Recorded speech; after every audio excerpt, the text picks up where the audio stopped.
وَإِذِ اعْتَزَلْتُمُوهُمْ وَمَا يَعْبُدُونَ إِلَّا اللَّهَ فَأْوُوا إِلَى الْكَهْفِ يَنشُرْ لَكُمْ رَبُّكُمْ مِنْ رَحْمَتِهِ وَيُهَيِّئْ لَكُمْ مِنْ أَمْرِكُمْ مِرْفَقًا. بسم اللہ الرحمن الرحیم نحمده ونصلي على رسوله الكريم اما بعد اعوذ باللہ من الشیطان الرجیم بسم اللہ الرحمن الرحیم انما يتقبل اللہ من المتقین صدق اللہ العظیم. بہت لمبی بات نہیں کروں گا، نیند آنے لگ جاتی ہے، سفر کی تھکاوٹ رہتی ہے، یاد رہنے کی باتیں یاد نہیں رہتی ہیں بہت لمبی کرنے کی وجہ سے، اور ہر ادارے سے متعلق خصوصی مشورے بھی کرنا ہے، تو اس لیے بہت کم وقت میں بہت ضروری باتیں آپ حضرات کی خدمت میں عرض کرنا ہے. اجتماعی طور پر کمیٹی کے ممبران کیسے ہونا چاہیے، اجتماعی مذاکرہ، اجتماعی ذہن سازی، سب کو بٹھا کر سنانا ایسا بہت کم ہوتا ہے. کل ایک جگہ پر ہم تھے تو کمیٹی کے 18 ممبران، 18 میں سے 16 موجود تھے، تو کمیٹی کے دوستوں نے کہا کہ زندگی میں پہلی بار 18 جمع ہوئے، 18 کو جمع کرنے کی کوشش ہوئی، 16 موجود رہے. تو کمیٹی کے حضرات، ٹرسٹی حضرات فکر مندی کے ساتھ سیکھنے کے لیے اپنے دل اور کام کا قبلہ درست کرنے کے لیے، نیت کا ڈائریکشن بھی صحیح ہو، کام کا ڈائریکشن بھی صحیح ہو، اس کے لیے بیٹھنے والے بھی بہت کم ہوتے ہیں. سب سے پہلی بات، ہم سب کو اپنی نیت بار بار درست کرنے کی ضرورت ہے. میں اللہ کو راضی کرنے کے لیے یہ خدمت کر رہا ہوں، اپنے خاندان کا نام روشن کرنے کے لیے، اپنی برادری کا نام روشن کرنے کے لیے، چودراہٹ حاصل کرنے کے لیے، اپنے لیے ایک عہدہ متعین کروانے، اپنے بڑھاپے کا وقت گزارنے،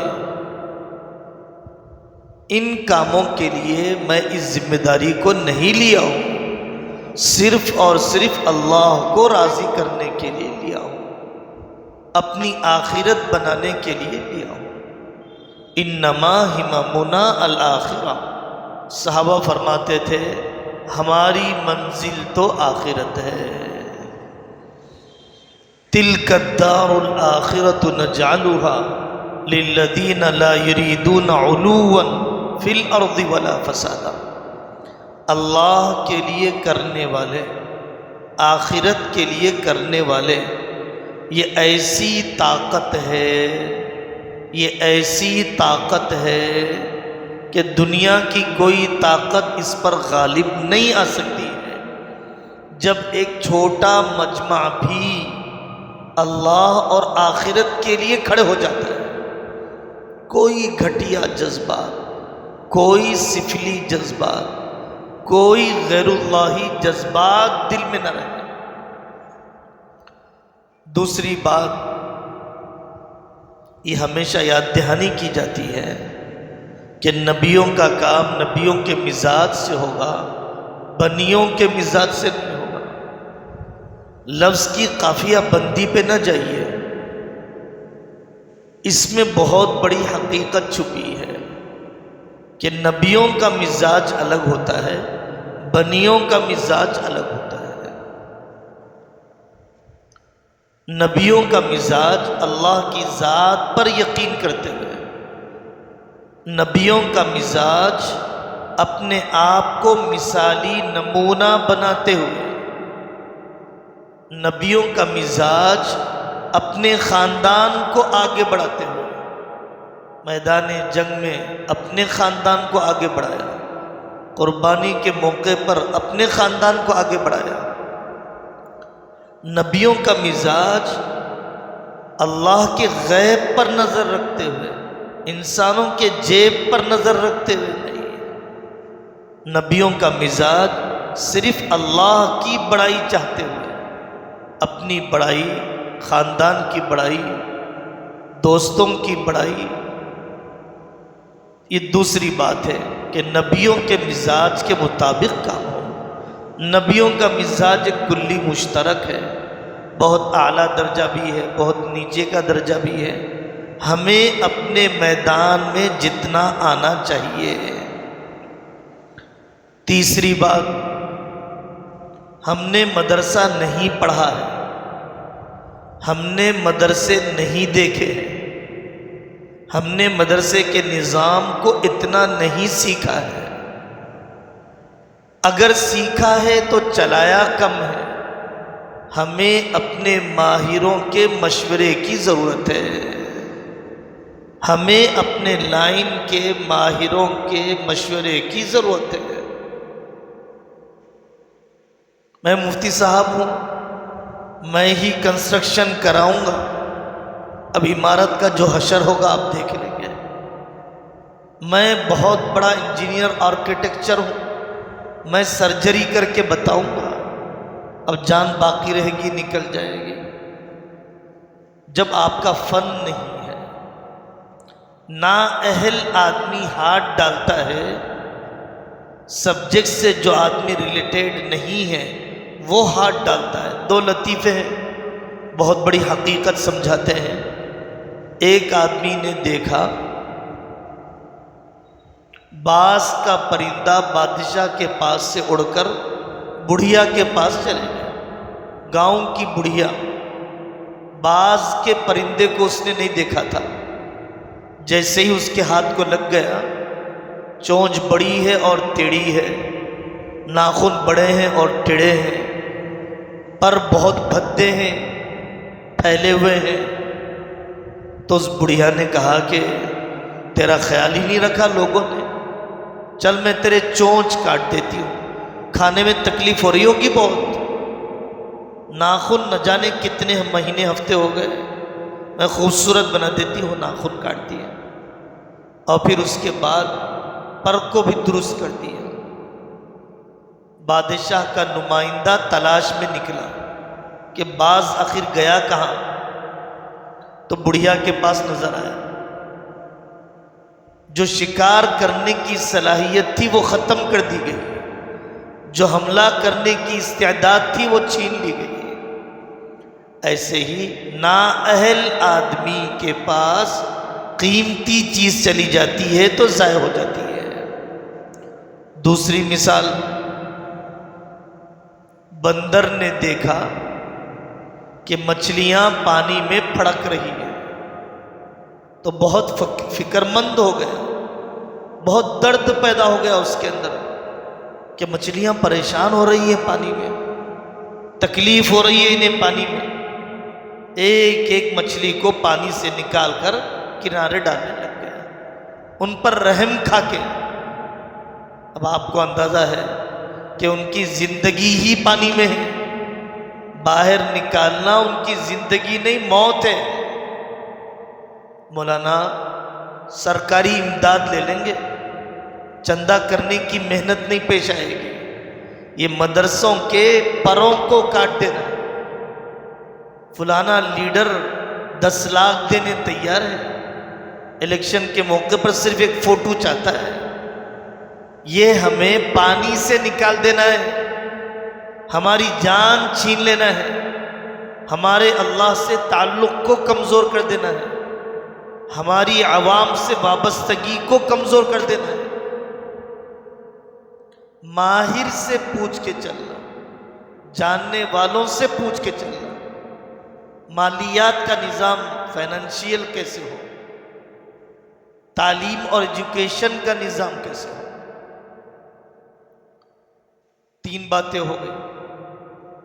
چوتھی بات بہت زیادہ اہم ہے، چوتھی بات یہ بہت زیادہ اہم ہے، ہر جگہ پر ٹکراؤ ہے، کمیٹی میں، ملازمین میں، معاشرے کے ہر طبقے میں ٹکراؤ ہے، ساس اور بہو میں، شوہر اور بیوی میں، اولاد اور ماں باپ میں۔ ہر آدمی حق مانگنا چاہتا ہے، حق دینا نہیں چاہتا ہے، رائٹس مانگنا چاہتا ہے، رسپانسبلٹی پوری کرنا نہیں چاہتا ہے۔ ساس وہ بیان سننا چاہتی ہے جس میں ماں باپ کی اہمیت کا تذکرہ ہو، اور بیوی وہ بیان سننا چاہتی ہے جس میں مظلوموں پر رحم کا تذکرہ ہو، انصاف کا تذکرہ ہو، مشورے کی اہمیت کا تذکرہ ہو۔ مرد وہ بیان سننا چاہتے ہیں جس میں یہ کہا جاتا ہو کہ اگر اللہ کے بعد کسی کو سجدہ ہوتا تو بیویوں سے کہا جاتا کہ شوہر کو سجدہ کرے۔ بیویاں یہ سننا چاہتی ہیں، ٹھیک ہے اس کو اگر چل سکتا، یہ سننا چاہتی ہیں کہ مرد کے اخلاق کا معیار اگر جانا جائے گا تو گھر میں جانا جائے گا۔ ماں باپ یہ سننا چاہتے ہیں کہ اللہ کے بعد ہمارا سب سے بڑا حق ہے۔ اولاد یہ سننا چاہتی ہے کہ اولاد کی تربیت کے اصول کیا ہیں۔ ہر آدمی اپنے حقوق سننا چاہتا ہے، اپنی ذمہ داریاں سننا نہیں چاہتا ہے۔ ملازمین یہ سننا چاہتے ہیں کہ تنخواہ کیسی بڑھائی جائے، ملازمین یہ سننا چاہتے ہیں کہ وقت پر تنخواہ دی جائے، مہنگائی کے مطابق بڑھایا جائے، ذلیل نہ کیا جائے۔ یہ بیان ملازمین سننا چاہتے ہیں۔ کمیٹی یہ سننا چاہتی ہے کہ مولوی صاحبان پر دباؤ کیسے ڈالا جائے، پابندی کیسے کروائی جائے، کوئی مشین لگوائی جائے جس سے آنے جانے کی نگرانی ہو۔ یہ جو کھچاؤ کا ماحول بن گیا، یہ تناؤ کا جو ماحول بن گیا، یہ اکھاڑ پچھاڑ کا جو ماحول بن گیا، یہ بہت نقصان دہ ہے۔ ہمیں تعاون کا ماحول بنانا چاہیے۔ گاڑی کے 2 پہیوں میں تعاون ہوتا ہے، جسم کے اعضاء میں تعاون ہوتا ہے، دیوار کی اینٹ میں تعاون ہوتا ہے۔ دونوں طبقے اپنی ذمہ داری کو پوری کریں، اپنے حقوق کا، رائٹس کا ڈیمانڈ نہ کریں، اسی سے معاشرت چلتی ہے۔ مالک رو رہا ہے، پتہ نہیں میرا مزدور مجھ سے راضی ہے یا ناراض ہے۔ مزدور پریشان ہے، مالک کے پیر پکڑ کر کہتا ہے آپ راضی ہو جائیے، میرا اللہ بھی راضی ہو جائے۔ بیوی فکر مند ہے کہ کوئی رات شوہر کی ناراضگی سے نہ گزرے۔ شوہر پریشان ہے، یہ سب کچھ چھوڑ کر آئی ہے، اگر میں اس کی ضرورت پوری نہ کروں تو کون پورا کرے گا؟ یہ رخ جب بنتے ہیں ذمہ داریاں پوری کرنے کے، حقوق مانگنے کے نہیں، تب جا کر معاشرہ سنورتا ہے، تب جا کر تعاون کا ماحول بنتا ہے، تب جا کر مشن ہمارا آگے بڑھتا ہے۔ اجتماعی کام میں عہدے داری کا مزاج نہ ہو، ذمہ داری کا مزاج ہو۔ اپنے دل کے رخ کو صحیح کرنے کی ضرورت ہے کہ میں عہدے داری کے رخ پر چل رہا ہوں یا ذمہ داری کے رخ پر چل رہا ہوں؟ لوگ اٹھاتے ہیں عہدے داری کے اوپر، آ جاؤ میرے پاس، جنرل سیکرٹری کا عہدہ دے دوں گا، آپ آ جاؤ نائب صدر بنا دیں گے آپ کو۔ کام سے پہلے نام کے لیے لڑائی ہے، کام سے پہلے نام کا غم، کام سے زیادہ نام کی فکر۔ پوسٹر میں آپ نے میرا نام کیوں نہیں لکھا؟ جلسے میں آپ نے میرا تذکرہ کیوں نہیں کیا؟ آنے والے بزرگ کو میرے گھر میں کیوں قیام نہیں کروایا؟ ان سے میرا مصافحہ کیوں نہیں ہوا؟ عہدے داری کا رخ بہت نقصان دہ ہے، ذمہ داری کا رخ یہ آخرت بنانے والا ہے۔ صحابہ کے واقعات، اللہ کے نیک بندوں کے واقعات، حضرت عمر رضی اللہ عنہ کی زندگی کے واقعات زیادہ کتابوں میں لکھے ہوئے ہیں۔ بیت المال کا، صدقے کا اونٹ گم ہو گیا، دھوپ میں تلاش کر رہے ہیں۔ لوگوں نے کہا کہ حضرت بعد میں سے دیکھ لیں گے۔ حضرت عمر فرماتے ہیں پوچھ تو عمر کی ہوگی، پوچھ تو عمر کی ہوگی۔ مدرسے کی جائیداد، مدرسے کی زمین، مدرسے کے سامان، مدرسے کے اشیاء، کس ٹرسٹی کو غم ہے کہ ضائع نہ ہو جائے؟ حاملہ عورت ہے، حضرت عمر جا کر پردیسی اس عورت کی زچگی کی خدمت کرواتے ہیں اپنی بیوی سے، اور پھر اس کی دلجوئی کرتے ہیں۔ ٹرسٹی ہونے کا مطلب، ذمہ دار ہونے کا مطلب اپنے ماتحتوں کے حالات سے اس قدر تعلق کا ہونا۔ اپنے علاقے کے اندر مسافر عورت کو اپنے بچوں کے ساتھ بھوکا مٹکے میں، بگونے میں پانی ڈال کر تسلی دیتا ہوا دیکھا۔ چپ کروا دو اسے، کھانے کا سامان کہاں، پانی ہے۔ حضرت عمر رضی اللہ عنہ گئے، آٹے کی بوری تھیلا اٹھا کر لائے۔ غلام نے کہا کہ میں اٹھا لوں گا، قیامت کے دن بھی کیا میرا بوجھ اٹھا لے گا؟ ابھی مجھ پر ہی یہ بوجھ ڈال دیا جائے۔ میرے عزیزو، یہ ذمہ داری کا رخ ہے، یہ عہدے داری کا رخ۔ مسجدوں میں چیخنا، آفس میں پکارنا، دوسروں پہ جتلانا، تو میں لگنا، آپ نے نہیں کیا، میں نے کیا، میں نے اتنا دیا، آپ نے کیا دیا۔ یہ عہدے داری کا رخ اپنے دین اور آخرت کو تباہ کرنے والا ہے۔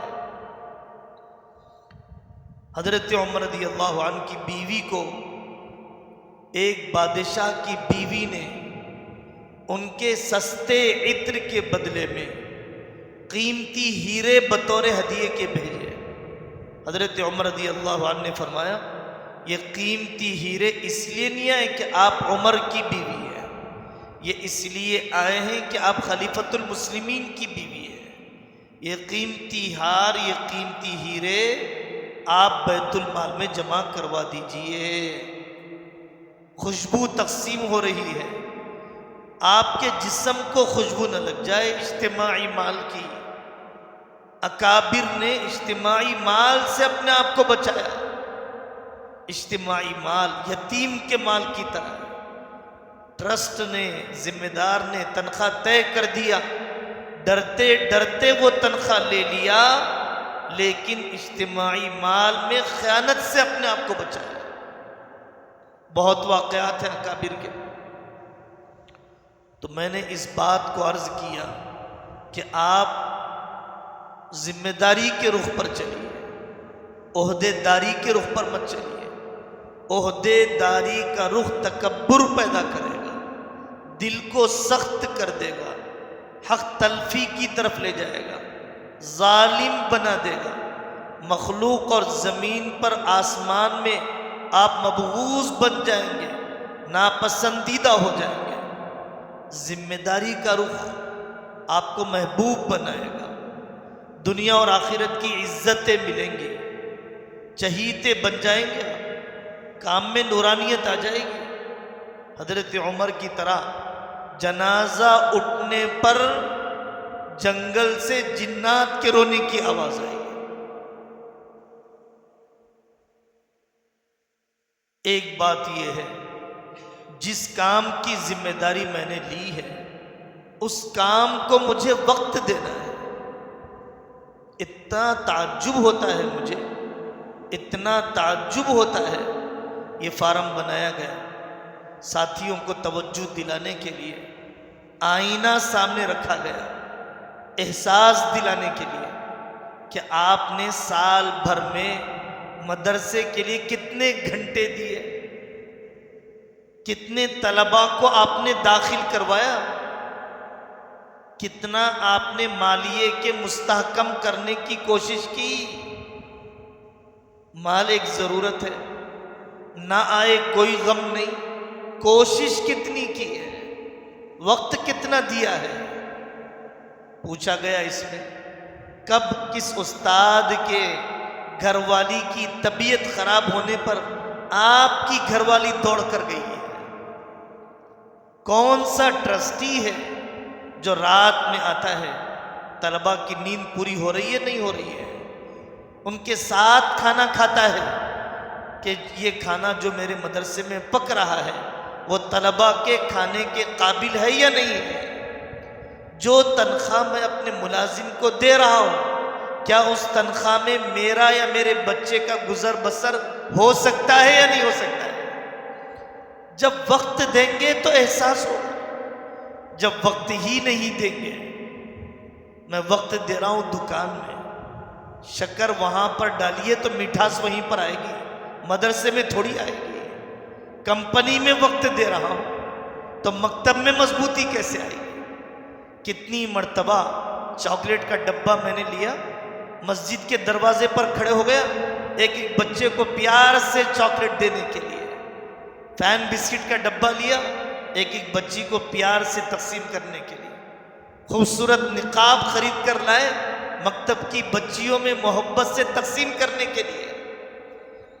اتنا بھی وقت ہم نے بحیثیت ٹرسٹی ہونے کے، بحیثیت رکن کمیٹی ہونے کے، بحیثیت صدر ہونے کے، جنرل سیکریٹری ہونے کے میں نے وقت نہیں دیا ہے تو آخر ذمہ داری کیا نبھائی ہے، میں نے ذمہ داری کیا نبھائی ہے. پوری دنیا میں ہمارے ملک میں تنخواہ کا موضوع ہوتا ہے. بعض کمیٹیاں، بعض ٹرسٹ وہ ہیں جہاں پر پہلے سے بہت فراوانی ہے. پچھلے علماء نے محنتیں کی، سلک کی رقم رکھی ہوئی ہے، 25-25 لاکھ رکھے ہوئے ہیں، 30-30 لاکھ رکھے ہوئے ہیں، 2-2 کروڑ رکھے ہوئے ہیں. لیکن ذمہ دار انتہائی بخیل، نظام سے ناواقف، ماتحتوں کا حق ادا کرنا نہیں چاہتے، نہ انعامی رقم بونس دینا چاہتے ہیں، نہ ہی مہنگائی کے اسکیل کے مطابق تنخواہ بڑھانا چاہتے ہیں. اور ایک طبقہ وہ ہے کہ جن کے پاس آمدنی نہیں ہے، سلک نہیں ہے، بچت نہیں ہے، لیکن وہ طبقہ محنت کرنا نہیں چاہتا ہے، قوم کے سامنے ضرورت رکھنا. آج قوم دینے کے لیے تیار ہے. اللہ کے مخلص بندے خرچ کرنے کے لیے تیار ہیں، بشرط ہے کہ ہمارے اندر امانت داری ہو. شرط یہ ہے کہ خرچ کرنے کی جگہوں پر خرچ کیا جائے تو لوگ دینے کے لیے تیار ہیں. بلڈنگوں پر خرچ کیا جا رہا ہے، عمارتوں پر خرچ کیا جا رہا ہے، میناروں پر خرچ کیا جا رہا ہے، گنبدوں پر خرچ کیا جا رہا ہے، مسجد کی اے سی پر خرچ کیا جا رہا ہے، بار بار ٹائلز بدلنے پر خرچ کیا جا رہا ہے، پرانی عمارتیں نئی عمارت بنانے پر خرچ کیا جا رہا ہے. تنخواہ کے بڑھانے کی ہمت نہیں ہو رہی ہے. اچھے اچھے ذمہ دار سمجھے جانے والے لوگ جب جلسے کا مشورہ کرنا ہوتا ہے لاکھوں کا چندہ جمع کر لیتے ہیں، جب عمارت کا مشورہ کرنا ہوتا ہے کروڑوں جمع کر لیتے ہیں، لیکن جب تنخواہ بڑھانی ہوتی ہے تو سانپ سونگ جاتا ہے. ساری مہنگائی، قوم کی ساری ناقدری کے مضمون آنے لگ جاتے ہیں۔ آپ نے نیت نہیں کی ہے۔ مدرسہ عمارت کا نام نہیں ہے، استاد اور طالب علم کا نام ہے۔ استاد اور طالب علم کا نام ہے۔ استاد اور طالب علم کا نام ہے۔ اگر یہ کسی جھاڑ کے نیچے بھی بیٹھ جائیں تو مدرسہ ہے، اگر یہ کسی چبوترے پر بھی بیٹھ جائیں تو مدرسہ ہے، جہاں پر اولین درجے میں خرچ کرنا چاہیے۔ نہ ضرورت کا پیمانہ ہے، نہ قابلیت کا پیمانہ ہے۔ حضرت ابو بکر صدیق رضی اللہ عنہ سے لوگوں نے کہا کہ حضرت آپ کی تنخواہ بڑھا دیجیے، اتنے میں گزارا کیسے ہوگا؟ حضرت ابو بکر نے فرمایا کہ اب تو میرا گزارا ہو جاتا ہے، جب کمی ہوگی تو جو مزدور کی تنخواہ بڑھ جائے گی میری بھی تنخواہ بڑھ جائے گی، ایک مزدور کی تنخواہ کا میں اضافہ کر دوں گا، اس کا بھی تو گزارا ابو بکر کی طرح ہے۔ فرق ہو سکتا ہے، لیکن سوچنے کا ایک پیمانہ، ضرورت کو سامنے رکھ کر، ضرورت کو سامنے رکھ کر سوچنے کا ایک پیمانہ، حضرت عمر کی طرح قابلیت کو سامنے رکھ کر، اکابر کے یہاں ضرورت اور قابلیت دونوں کو سامنے رکھ کر پڑھانے والے مینٹلی، ذہنی طور پر فوکس کر کے، انسان کی ضرورت ہے مکان، انسان کی ضرورت ہے بچوں کی فیس، انسان کی ضرورت ہے علاج معالجہ، یہ 3 اخراجات ایسے ہیں اس زمانے میں بطور خاص کمر انسان کی توڑ چکے ہیں، چاہے کرائے کا مکان ہو، چاہے علاج کے اخراجات ہو، زچگی ہو، ماں باپ کی بیماریاں، بھائی بہن کے اخراجات، اور پھر اس کے بعد تیسرے نمبر پر بچوں کی تعلیم۔ میرا اگر کوئی امپلائی ہے، میرا اگر کوئی ملازم ہے اور میں اس کی یہ 3 ضرورتیں پوری نہیں کر رہا ہوں، اس کے جذبات، اس کے افکار کو میں یکسو نہیں کر سکتا، اس کی ذہنی یکسوئی، فوکس کرنے کا میں مطالبہ نہیں کر سکتا۔ آپ اسی زمین کے رہنے والے ہیں، وہ بھی اسی زمین کا رہنے والا ہے، وہ کسی اور سیارے اور پلانٹ کا رہنے والا نہیں ہے۔ اس کی وہی ضرورتیں ہیں جو آپ کی ضرورتیں ہیں، اس کے وہی مسائل ہیں جو آپ کے مسائل ہیں۔ تنخواہ کے موضوع پر دلچسپی نہ لینے نے کئی کمیٹیوں نے اپنی آخرت کو تباہ کر لیا۔ میں سمجھ رہا ہوں، میں 20 سال سے محتمم بنا ہوا ہوں، 15 سال سے ناظم بنا ہوا ہوں، 30 سال سے صدر بنا ہوا ہوں، اساتذہ کا خون چوس کر زمینیں خریدا ہوں، ان کی تنخواہیں کاٹ کر جائیداد بنائی۔ ہمیں ایسی کوئی عمارت نہیں چاہیے، ہمیں ایسے کوئی ایکڑوں کی زمین نہیں چاہیے جو اپنے ملازمین کا پیٹ کاٹ کر حاصل کی جاتی ہے، ان کا خون چوس کر، ان کی ضروریات میں کوتاہی کرتے ہوئے۔ ہمیں ایسے کوئی ایکڑ نہیں چاہیے، ہمیں ایسی کوئی عمارتیں نہیں چاہیے۔ اپنے آپ کو مدرسے سے جوڑنا، دوستوں میں بیٹھے ہوئے ہوتے ہیں، بے تکلف محبت ہوتی ہے، ساتھیوں سے پوچھتے ہیں ٹرسٹی جیتے کتنوں کا نورانی قاعدہ مکمل ہوا، کتنوں کا قرآن مکمل ہوا؟ 20 سال سے میں صدر ہوں، میرا نورانی قاعدہ ہی مکمل نہیں ہوا۔ موٹی زبان میں سمجھایا جاتا ہے کہ بھائی گھی بانٹنے سے صحت نہیں بنتی، گھی کھانے سے صحت بنتی ہے، میڈیکل میں بیٹھنے سے صحت نہیں بنتی، دوا کھانے سے صحت بنتی ہے۔ لطیفہ ہے، حضرت تھانوی رحمۃ اللہ علیہ کے پاس حضرت تھانوی فرمایا کرتے تھے، ایک مرید نے آ کر اپنے پیر کو خواب سنایا، خواب یہ دیکھا ہوں حضرت کہ آپ کا ہاتھ شہد میں ڈوبا ہوا ہے، میرا ہاتھ پاخانے میں ڈوبا ہوا ہے۔ تو پیر جی نے کہا تعبیر واضح ہے کہ میں اللہ کی محبت میں ذکر فکر میں رہتا ہوں، میرا ہاتھ تم نے شہد میں دیکھا، تم دنیا کی محبت غفلت میں رہتے ہو، اس لیے تم نے اپنا ہاتھ پاخانے اور نجاست میں دیکھا۔ تو مرید نے کہا کہ حضرت آگے بھی دیکھا ہے، آپ میرے ہاتھ سے کھا رہے ہیں، میں آپ کے ہاتھ سے کھا رہا ہوں، آپ کے ہاتھ سے میں شہد کھا رہا ہوں، میرے ہاتھ سے آپ نجاست کھا رہے ہیں۔ میں ناظم ہوں مدرسے کا، پورے مدرسے کے طلبہ فجر پڑھتے ہیں، میں فجر نہیں پڑھتا، تو لوگوں نے میرا شہد کھا لیا اور میں لوگوں کی نجاست کھا رہا ہوں۔ پڑھنے والی بچیاں پوری شرعی پردے والی بن گئی اور میری بیوی کا بلاؤز آج تک نہیں چھپا، میری بہو کی کمر آج تک نہیں چھپی، میری بیوی کی پیٹھ آج تک نہیں چھپی، جس کا دیکھنا بیٹے کے لیے حرام ہے۔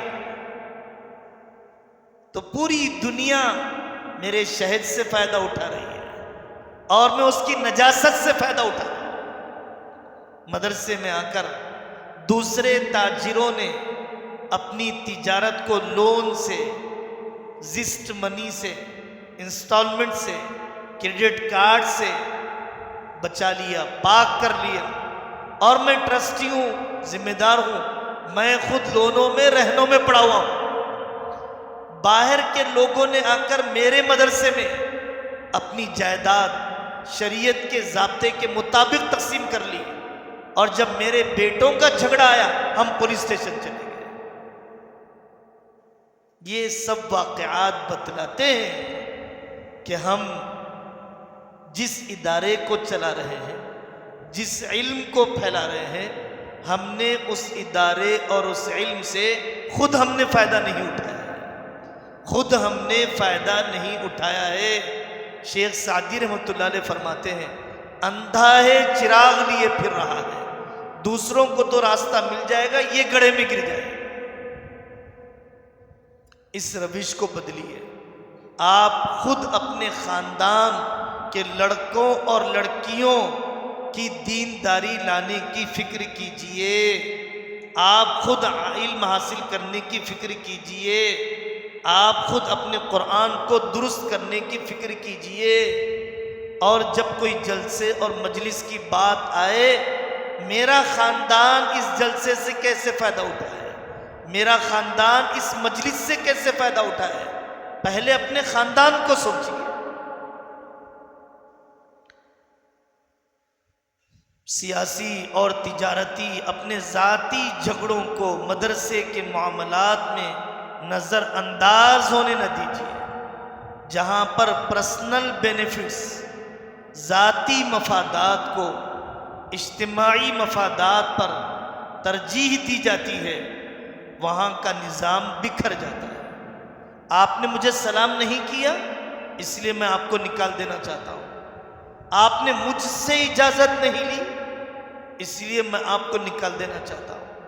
آپ نے مجھ سے معافی نہیں چاہی، اس لیے میں آپ کو یہاں رکھنا نہیں چاہتا ہوں۔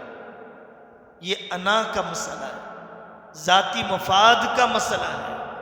میرے فلاں لیڈر سے تعلقات ہیں، مولوی صاحب آپ سب انہی کو ووٹ دے دیں۔ انہوں نے کہا کہ بھئی مدرسے کا اس لیڈر سے کیا تعلق ہے، مدرسے کا مسئلہ تو علماء سے ہم پوچھیں گے۔ ہم نے کہہ دیا نا آپ کو، فلاں لیڈر صاحب کو ہی ووٹ ڈالنا ہے، اور وہ آ رہے ہیں گل پوشی کرنا ہے۔ اپنے سیاسی تعلقات کو مدرسے میں گھسایا، اپنے تجارتی تعلقات کو مدرسے میں گھسایا۔ قرآن خوانی کے لیے بھیجنا ہے، اصول بنایا گیا کہ قرآن خوانی کے لیے گھروں پر بچوں کو نہیں بھیجا جائے گا، بچوں کی تعلیم خراب ہوگی، وقار گر جائے گا، علماء کی عظمت گھٹ جائے گی۔ میرے باپ کے جنازے میں بھی بچے قرآن پڑھنے کے لیے گھر پر نہیں آئیں گے، میرے بھائی کے مکان کے بننے پر بھی گھر میں قرآن پڑھنے کے لیے نہیں آئیں گے۔ یہ اصول ہونا چاہیے۔ نہیں میرے لوگ ہیں، ذرا قرآن خوانی کے لیے بھیجیے۔ نظام توڑ دیا گیا، قانون شکنی کر دی گئی، روایت شکنی کر دی گئی، بے وزنی پیدا کر دی گئی۔ میں نے دعوت دی، کھانا بچ گیا، مدرسے کو فون کر دیا، یہ بچا ہوا کھانا لے جائیے۔ بھائی آپ پیکٹ تقسیم کر دیجئے، پیک کر دیجئے، کسی غربا کی بستی میں تقسیم کر دیجئے۔ بچا ہوا کھانا مدرسے میں لینا ممنوع ہے، بچا ہوا کھانا نہیں لیا جائے گا۔ قرآن کے پڑھنے والے ان بے نمازیوں سے بدتر نہیں ہیں۔ ان بے نمازیوں، بے پردہ اور دوسرے عام مسلمانوں کے لیے تو آپ تازہ کھانا بروقت کھلائیں، پہلی صف میں کھلائیں، اور بچا ہوا کھانا آپ ہمارے مدرسے کو بھیجیں۔ آپ نے اتنا بے وزن کر رکھا ہے، قبول نہیں کیا جائے گا، چاہے صدر صاحب کی دعوت کا بچا ہوا کھانا ہو، ناظم صاحب کی دعوت کا بچا ہوا کھانا ہو۔ آپ ذاتی مفادات، آپ اپنے ذاتی تعلقات، سیاسی اور تجارتی ان تعلقات کو مدرسے میں داخل کر کے مدرسوں کو بکھیرنے، مدرسوں کی روح چھین لینے، مدرسوں کی جان لے لینے، مدرسوں میں انتشار پیدا کرنے کا ذریعہ نہ بنیے۔ تعلیماتی امور میں ہرگز مداخلت نہیں کریں گے۔ درد ہونا چاہیے، یہ طالب علم کا حفظ کا مکمل ہوگا، لیکن ایک ہے بدگمان ہو کر پوچھنا، تجسس کے طور پر پوچھنا، اور ایک ہے تفقد کے طور پر پوچھنا۔ ہر چیز میں آدمی مداخلت کرنے لگ جائے۔ ماسٹر صاحب کی ذمہ داری ہے، ممتحن ایگزامینر جو آتے ہیں شہر سے، ہماری طرف سے ان کی ذمہ داری، وہ سب چیزیں طے ہے۔ آپ نے جس کو تعلیمی ذمہ دار بنایا، آپ اس سے پوچھئے۔ غیر متعلقہ آدمی پوچھتا ہے تو بدمزگی پیدا ہوتی ہے۔ تعلیماتی امور میں مداخلت نہ کریں۔ طلباء اور اساتذہ خدمت دین کے عظیم کام میں لگے ہوئے ہیں، ہم ان کے ساتھ ظاہر و باطن میں، خلوت و جلوت میں، سامنے اور پیچھے حقارت کا معاملہ نہیں کریں گے، ان سے اپنا ذاتی یا گھریلو کام نہیں لیں گے۔ مولوی صاحب ہماری سبزی لا لیجیے، مؤذن صاحب بچے کو آپ چھوڑ دیجیے، ذاتی کام مت لیجیے۔ جب آپ ذاتی کام لے لیں گے تو اجتماعی کام کی ذمہ داری پوچھ نہیں پائیں گے۔ جو ملازم چاپلوسی کرے گا وہ ضرور کام میں کمزوری لائے گا۔ ذاتی کام کے لیے ملازم کا استعمال نہ کیا جائے۔ گاؤں گاؤں، محلہ محلہ پھر کر طلباء کی تعداد کو بڑھانے، بچے ہی نہیں آ رہے صاحب، محبت بانٹیے بچے آئیں گے۔ ہم نے دیکھا اپنی آنکھوں سے، صدر صاحب، ٹرسٹی صاحب، ذمہ دار صاحب، ناظم صاحب، اتنی محبت طلباء کو نکال دیا گیا۔ فلانے مدرسے میں چلے جاؤ۔ ایک علاقے کے بڑے تاجر کچھ دن پہلے آئے، آنسو تھم نہیں رہے تھے، بہت دیر تک بلک کر رونے لگے۔ مولانا اس بچے کو آپ لوگوں سے، وہ کہہ رہے تھے مولوی صاحب سے، اتنی محبت ہے کہ کسی اور مدرسے میں یہ جا نہیں پائے گا، پڑھ نہیں پائے گا، آپ کی ناراضگی دیکھ نہیں پائے گا۔ آپ اپنے سے دور مت کیجیے، صلاحیت کم بن جائے غم نہیں ہے، لیکن آپ کے نزدیک رکھیے، محبت بانٹیے نا۔ گاؤں گاؤں کے بچوں کو محبت دے کے لائیے۔ جننے والی ماں کو درد ہوا کرتا ہے، سوتیلی ماں، پال لینے والی ماں کو وہ درد نہیں ہوتا ہے جو جننے والی ماں کو ہوا کرتا ہے۔ جب آپ جا کر لائیں گے تب درد ہوگا اس کے بخار کے آنے پر، تب آپ کو بے چینی ہوگی اس کو اچھا علاج کروانے کے لیے، تب آپ کو فکر ہوگی گرما میں کولر لگانے کے لیے، تب آپ سوچیں گے کہ اس کا کھانا معیاری ہو، تب آپ چاہیں گے کہ چھٹیوں میں اس کے گھر کی مزاج پرسی کی جائے، تب آپ اس کو پیرنٹس میٹنگ کے دن بلائیں گے، تب آپ اس کے خاندان سے اپنے رشتے کو مضبوط کریں گے۔ طلباء کی تعداد کو گاؤں گاؤں، محلہ محلہ پھر کر بڑھانے کی فکر کرنا۔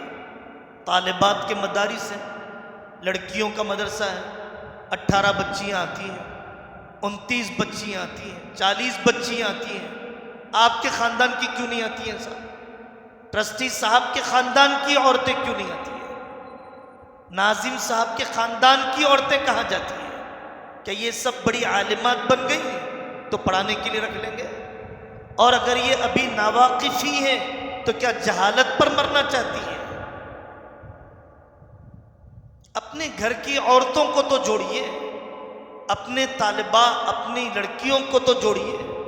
سمر کلاسز آ رہے ہیں، ارتداد کے واقعات، فلانے کی بیٹی نے غیر مسلم سے نکاح کر لیا، میری بیٹی بھی بھاگنے والی ہے اگر میں نے اس پر محنت نہیں کی، میری بہن بھی بھاگنے والی ہے۔ صدر صاحب کی بیٹی بھاگ گئی، مفتی صاحب کی بہن بھاگ گئی، کیونکہ انہوں نے کرنے کے کاموں سے نہیں جوڑا۔ آج بھی یہ اپنی بیٹی اور بہن کو کو ایجوکیشن کے کالج میں بھیجتے ہیں، آج بھی یہ آٹو میں بیٹھ کر دور جاتی ہے، آج بھی یہ کسی آئی ٹی کمپنی میں ملازمت کر رہی ہے۔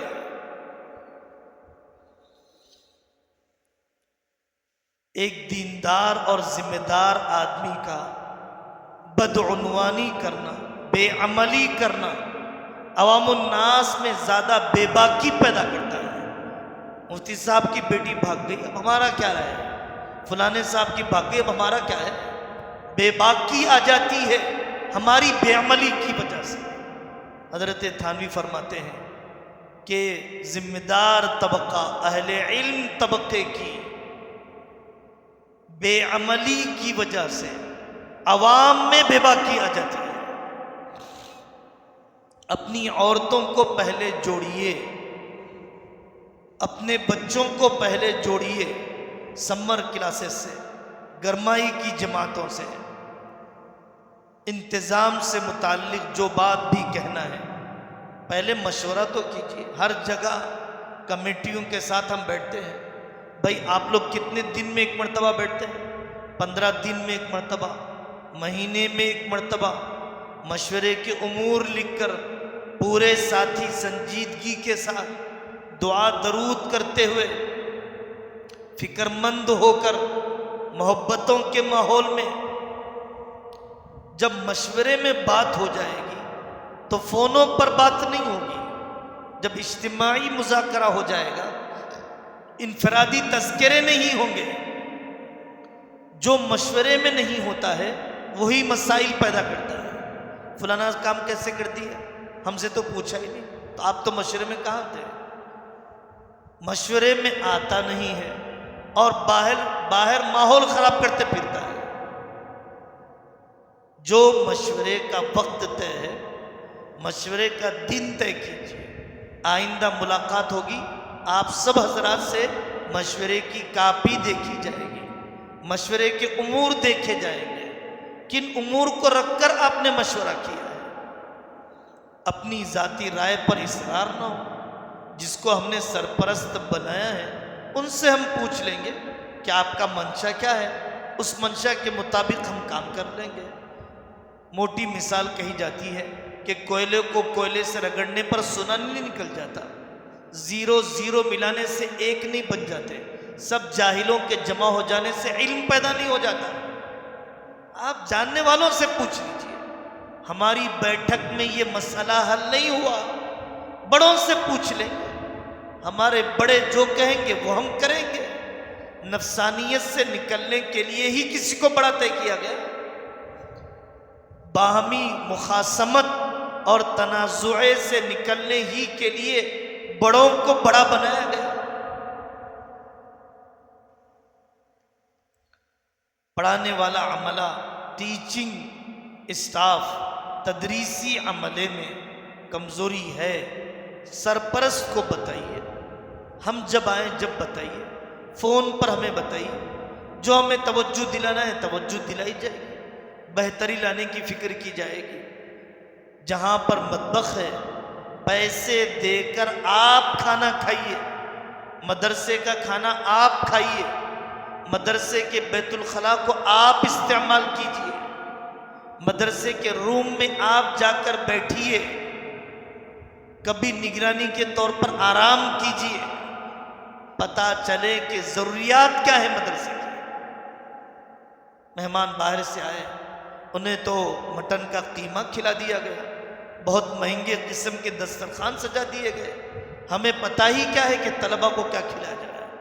ہمیں تو اے سی میں بٹھایا گیا. طلبہ وہاں گرمی میں تپ رہے ہیں، راتوں کی نیند نہیں ہو رہی ہے. تو کھانا، مطبخ، بیت الخلاء، تنخواہیں، کوارٹرز، جہاں پر ہمارے ملازمین رہتے ہیں، ان کی بیویاں، ان کے بچے واقعی اتنی راحت کے ساتھ ہیں کہ سکون کا سانس لیا جا سکتا ہو. یہ ساری باتیں ہیں، ہر وقت فکر مند رہنا چاہیے. تکمیل نصاب، تکثیر چندہ. حضرت نانوتی رحمۃ اللہ علیہ نے 8 اصول لکھے ہیں. فرماتے ہیں نصاب کی تکمیل کی بھی فکر ہو، تکثیر چندہ مالیاتی اعتبار سے فائنانشیل سسٹم کو بھی مضبوط کرنے کی فکر ہو. کوئی کام اسباب کے درجے میں مال کے بغیر نہیں چلتا ہے. تبلیغی اتنے بڑے اجتماعات ہوتے ہیں، رسید نہیں پھاڑی جاتی ہے، کروڑوں کا چندہ وصول کیا جاتا ہے. عرب جماعتیں آتی ہے، مرغن قسم کے کھانے کھلائے جاتے ہیں. چندہ پیسوں کا نہیں ہوتا ہے، چیزوں کا ہوتا ہے. چندہ پیسوں کا نہیں ہوتا ہے، انسانوں کا ہوتا ہے. انسان آ جائے گا تو اس کی جیب میں جو کچھ سامان ہے وہ بھی آ جائے گا. چندے کے بغیر کوئی کام نہیں ہوتا ہے. کوئی جھجک نہیں ہونی چاہیے. اس سے مانگا جائے جو دین کی قدر کرتا ہے، اس سے مانگا جائے جو آخرت بنانا چاہتا ہے، اس سے مانگا جائے جو ہم سے فائدہ اٹھاتا ہے، اس سے مانگا جائے جس پر اس میدان کی خدمت کی قدر کا جذبہ غالب ہو. تو مالیہ فراہمی کی کوشش ہونی چاہیے، احتیاج کا اظہار ہونا چاہیے. اپنی عورتوں کے سامنے ذکر کیا کیجیے، اپنے دوستوں کے سامنے ذکر کیا کیجیے کہ مدرسے کا فلانا تقاضا ہے، شادیوں میں خرچ ہو رہا ہے، برتھ ڈے میں خرچ ہو رہا ہے، بیماری آنے سے پہلے ٹیسٹوں پر خرچ ہو رہا ہے. اللہ تبارک و تعالیٰ نے ان دینی اداروں کے ذریعے سے آپ کی آخرت کے بنانے کا انتظام کر دیا. خرچ کرنے کا آسان اور سادہ اور دستیاب مصرف آپ کے لیے طے کر دیا. چندے کی وہ شکلیں جس میں غریب کا پیسہ آتا ہو، متوسط قسم کے لوگوں کا آتا ہو. ہمارے اکابر نے کٹائی کے موقع پر غلے کی وصولی، صدقے کے ڈبے کے نام پر گھروں میں صدقے کے ڈبے، ان عمومی چندے، متوسط لوگوں کے چندے یا غربا کے چندے کو ترجیح دی اغنیاء کے چندے کے مقابلے میں، سیاست دانوں کے چندے کے مقابلے میں. پولیٹیشین کا چندہ لیا جائے گا، وہ ہماری خود مختاری کو ختم کر دے گا. اس آدمی کا مال قبول کیا جائے جس آدمی کو اپنے مال سے کوئی امید نہ ہو. میرے پیسے سے کیا ہوگا، میرے 1000-2000 سے کیا ہوگا. جو یہ جذبے والے ہوتے ہیں ان کا مال برکت والا ہوا کرتا ہے. ہماری خواہش تو یہ تھی کہ اکاؤنٹس کے لکھنے کا پورا طریقہ، پائی پائی جو روپیہ آتا ہو، جو خرچ ہوتا ہو، پوری صفائی کے ساتھ شریعت اور حکومت کے قانون کی رعایت کرتے ہوئے، شریعت کا قانون. صدقہ فطر جمع کر لیا گزشتہ رمضان میں، یہ رمضان آنے تک صدقہ فطر خرچ ہی نہیں ہوا. کس نے کہا تھا میرے بھائی صدقہ فطر آپ کو لینے کے لیے؟ کس نے کہا تھا؟ صدقہ فطر کے مسائل آپ نے سنا تو ہوتا. عیدگاہ جانے سے پہلے مستحق کو پہنچانا چاہیے. طالب علم سے توکیل کا فارم دارالعلوم دیوبند میں، دارالعلوم کراچی میں پہلے طالب علم سے توکیل کا فارم بھرایا جاتا ہے تاکہ زکوٰۃ کے مسائل میں الجھن پیدا نہ ہو جائے. آپ کو پوری وہ کارروائی شریعت کے قانون اور حکومت کے قانون، ٹرسٹ بنا ہوا ہو، ٹرسٹیوں کا IT سبمٹ ہوتا ہو اور ٹرسٹی اپنے اکاؤنٹ بتلاتے ہو اور ٹرسٹ اپنا IT ہر سال کا سبمٹ کرتا ہو.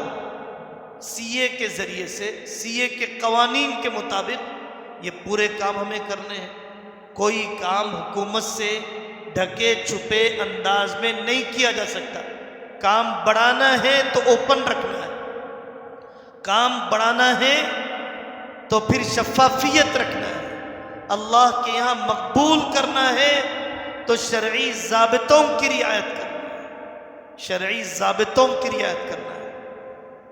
جو دوست تعلق رکھتے ہیں ہم ان سے صاف کہتے ہیں، لڑکیوں کے مدرسے چلا رہے ہیں اپنا بیان ریکارڈ کر کے بھیجیں، جو محاضرے طے ہوئے ہیں ان محاضروں کے مطابق اگر مذاکرے ہوئے یا نہیں ہوئے ریکارڈ کر کے بھیجیے۔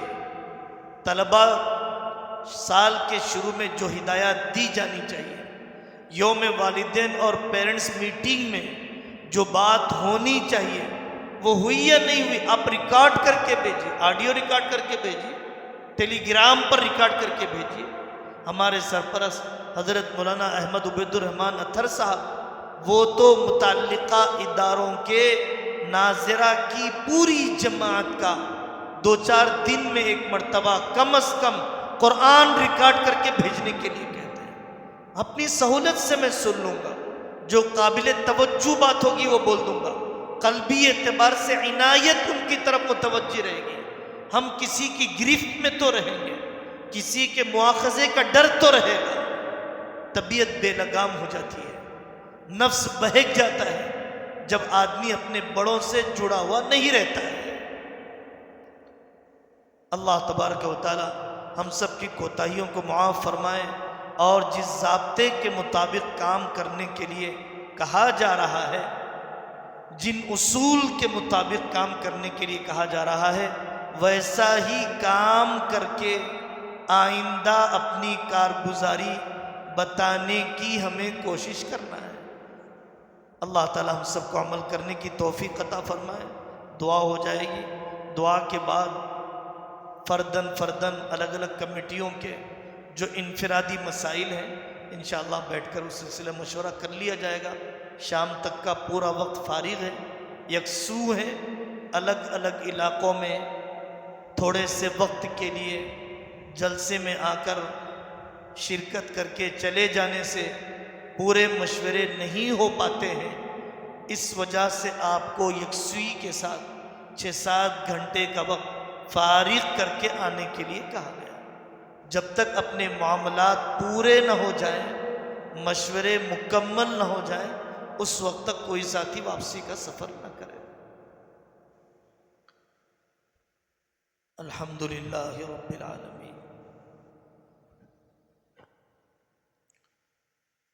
اللہم صلی علی محمد النبی الامی وعلی آلہ وسلم تسلیما۔ اللہم الطف بنا فی تیسیر کل عسیر فإن تیسیر کل عسیر علیک یسیر۔ اللہم احسن عاقبتنا فی الامور کلہا وأجرنا من خزي الدنيا وعذاب الآخرة۔ اے اللہ ہم سب کی کوتاہیوں کو معاف فرما دیجئے، معاف فرما دیجئے، معاف فرما دیجئے۔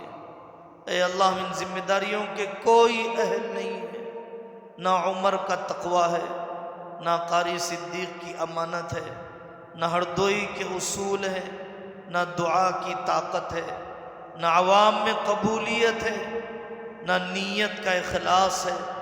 اے اللہ ہم کوئی قابل نہیں ہے، کوئی قابل نہیں ہے، اپنی مدد شامل فرما دیجئے۔ ہم کمزور ہیں، ہمیں قوت عطا فرما دیجئے۔ ہم صفات و اعمال کے اعتبار سے نادار ہیں، اے اللہ ہم سب کو علمی عملی قوت عطا فرما دیجئے۔ دلوں کو متوجہ کر دیجئے، ہر آنے والے کو علم نافع کی دولت عطا فرمائیے۔ ہمارے اداروں کے ذریعے سے امت کے ایک ایک طبقے کو مستفید ہونے کی توفیق عطا فرمائیے۔ سال کی ابتدا ہے، اختتام اے اللہ حسن انجام تک پہنچا دیجئے، سوچے گئے منصوبوں کو پورا فرما دیجئے، تعلیم کو بھی مضبوط فرما دیجئے، تعمیر کی ضرورت کی بھی تکمیل فرما دیجئے۔ اے اللہ مخلص عملہ عطا فرمائیے، صفات والا عملہ عطا فرمائیے، ہمیں بھی ان کے لیے مثالی صفات والا بنا دیجئے۔ اے اللہ آپ ہمارے لیے کافی ہے، اے اللہ آپ ہمارے لیے کافی ہے، اے اللہ آپ ہمارے لیے کافی ہے۔ ہمیں اپنے غیر سے مستغنی فرما دیجئے، حاجات کا تکفل فرما دیجئے۔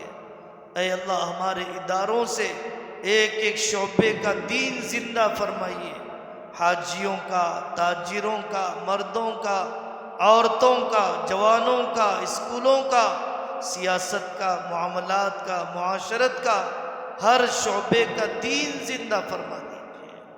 اللہم اصنع بنا ما انت اہلہ ولا تصنع بنا ما نحن اہلہ، اللہم اصنع بنا ما انت اہلہ ولا تصنع بنا ما نحن اہلہ، اللہم اصنع بنا ما انت اہلہ ولا تصنع بنا ما نحن اہلہ۔ اے اللہ ان بزرگوں نے اس بڑھاپے میں، ان جوانوں نے اپنی قیمتی جوانیوں کو اپنے اپنے علاقے میں ان اداروں کے لیے جھونکنے کے ارادے کر لیے، ان کی عمروں میں برکت عطا فرما، ان کو حکمت عطا فرما، ان کو مقبولیت عطا فرما، نیتوں کی درستگی عطا فرما، ان کی نسلوں کو آباد فرما، ان کے خاندان میں اپنے ولیوں کو پیدا فرما، قدموں کے پھسلنے سے اور بدنیتی ارتداد کے حوالے ہو جانے سے ہم سب کو پناہ عطا فرما۔